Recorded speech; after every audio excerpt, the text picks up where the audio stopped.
ಮಕ್ಕಳು ಮತ್ತು ಮೊಬೈಲ್ನ ಬಳಕೆ. ಇತ್ತೀಚಿನ ದಿನಗಳಲ್ಲಿ ಮೊಬೈಲ್ಗಳ ಬಳಕೆ ಮಕ್ಕಳಿಗೆ ಎಷ್ಟು ಅನುಕೂಲಗಳನ್ನು ನೀಡಿದೆಯೋ ಅಷ್ಟೇ ಅನಾನುಕೂಲವನ್ನು ಕೂಡ ಮಾಡಿದೆ. ಮಕ್ಕಳ ದೈಹಿಕ ಮತ್ತು ಮಾನಸಿಕ ಆರೋಗ್ಯದ ಮೇಲೆ ಋಣಾತ್ಮಕ ಪರಿಣಾಮಗಳನ್ನು ಬೀರುತ್ತೆ. ಧನಾತ್ಮಕ ಪರಿಣಾಮಗಳು ತುಂಬ ಇವೆ.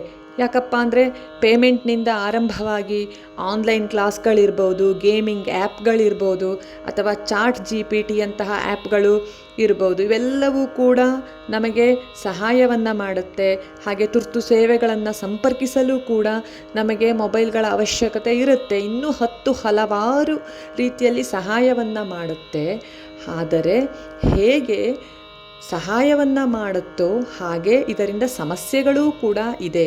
ಯಾಕಂದರೆ ಹದಿಹರೆಯದ ಮಕ್ಕಳು ಇಂಟರ್ನೆಟ್ಟಲ್ಲಿ ಅಸುರಕ್ಷಿತ ಅನುಚಿತ ವಿಷಯಕ್ಕೆ ತಮ್ಮನ್ನು ತಾವೇ ಒಡ್ಡಿಕೊಳ್ಳೋದು ತುಂಬ ಅಪಾಯವೂ ಕೂಡ ಆಗುತ್ತೆ.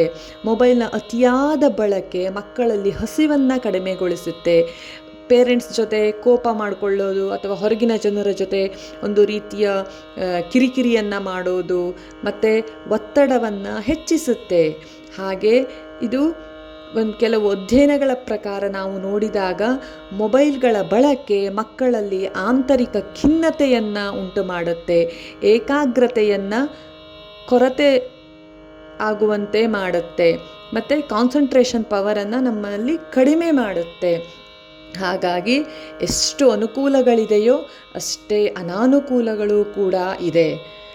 ಸಮಸ್ಯೆಗಳಿದ ಮೇಲೆ ಪರಿಹಾರ ಇರಲೇಬೇಕಲ್ವ. ಮೊಬೈಲ್ಗಳ ಬಳಕೆ ಅನಿವಾರ್ಯತೆಯೂ ಹೌದು, ಅವಶ್ಯಕತೆಯೂ ಹೌದು. ಹಾಗೆ ಇದರಿಂದ ನಕಾರಾತ್ಮಕ ಪರಿಣಾಮಗಳೂ ಬೀರುತ್ತೆ.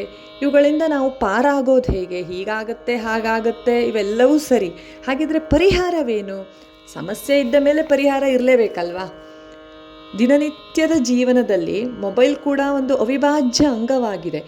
ನಾನು ಮೊಬೈಲನ್ನು ಸಂಪೂರ್ಣವಾಗಿ ಮಕ್ಕಳಿಗೆ ಕೊಡೋದೇ ಇಲ್ಲ ಅಥವಾ ಸಂಪೂರ್ಣವಾಗಿ ಮಕ್ಕಳನ್ನು ಮೊಬೈಲ್ನಿಂದ ದೂರ ಮಾಡಿರ್ತೀನಿ, ಇದು ಸಾಧ್ಯವಾ? ಯಾಕಂದರೆ ನಾಗಾಲೋಟದಲ್ಲಿ ಓಡುತ್ತಿರುವಂತಹ ಜಗತ್ತಿನಲ್ಲಿ ಅಥವಾ ಸಮಾಜದಲ್ಲಿ ನಾವು ಕೂಡ ಈ ಸಮಾಜದ ಮಧ್ಯೆಯೇ ಜೀವನವನ್ನು ಮಾಡಬೇಕು.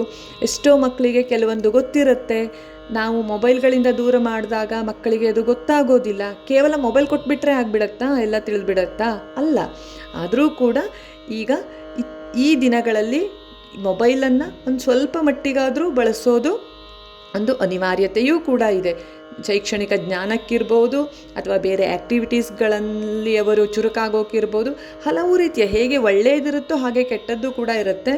ನಾವು ಮಕ್ಕಳಿಗೆ ಪೋಷಕರಾದವರು ನಮ್ಮ ಪಾತ್ರವನ್ನು ನಿರ್ವಹಿಸೋದು ಬಹಳ ಮುಖ್ಯವಾಗಿದೆ. ಹೇಗಪ್ಪ ಅಂದರೆ ನಾವು ಮಕ್ಕಳೊಂದಿಗೆ ಮೊಬೈಲಲ್ಲಿ ಅವರು ಯಾವುದನ್ನು ನೋಡ್ತಾ ಇದ್ದಾರೆ, ಏನನ್ನು ಮಾಡ್ತಾ ಇದ್ದಾರೆ ಅನ್ನೋದನ್ನು ಸ್ವಲ್ಪ ಗಮನಿಸಬೇಕು.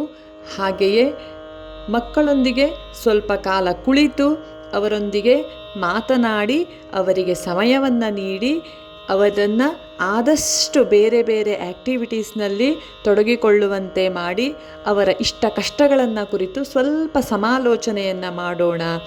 ಅವರಿಗೆ ಮನಃಪೂರ್ವಕವಾಗಿ ನಮ್ಮೊಂದಿಗೆ ಮಾತನಾಡೋಕ್ಕೆ ಅವಕಾಶವನ್ನು ಕೊಡೋಣ.